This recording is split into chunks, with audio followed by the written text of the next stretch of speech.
جو ہر جمعے والے دن اپنے والدین کی قبر پہ جائے گا اللہ تبارک و تعالی جانے والے کی بھی بخشش فرما دے گا۔ لیکن ایک بات یاد رکھنا، ہر بیٹے کے لیے اس کے باپ کی قبر مزار ہے، ہر بیٹے کے لیے اس کی ماں کی قبر مزار ہے۔ اس پر بھی حاضری دو، حاضری کا مزاج بناؤ۔ یہاں جا کر کے نا حاضری دے کے آؤ۔ میں قبرستان سے نکل رہا تھا تو ایک دوست نے مجھے کہا کہاں ہیں؟ میں نے کہا میں اپنے والد صاحب کی قبر پہ حاضری دے کے آ رہا ہوں۔ کہنے لگے ان کا مزار کہاں ہے؟ میں نے کہا وہ آپ کے لیے تو کوئی روایتی مزار نہیں ہے، وہ میرے لیے مزار ہے، کیونکہ میرے والد ہیں نا، وہ راضی ہوں گے تو رب راضی ہوگا۔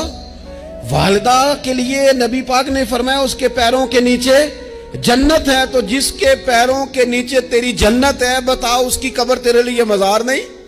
اس کی قبر تیرے لیے باعث فیوز و برکات نہیں؟ تو نبی پاک صلی اللہ علیہ وسلم نے فرمایا ایک روایت میں، ہر جمعے والے دن اپنے والدین کی قبر پہ جائے گا اللہ تبارک و تعالی جانے والے کی بھی بخشش فرما دے گا۔ تھوڑا سا نا مخصوص سا ٹائم نکالیں، کچھ تھوڑا سا ارادہ کریں، حاضری کا پروگرام بنائیں۔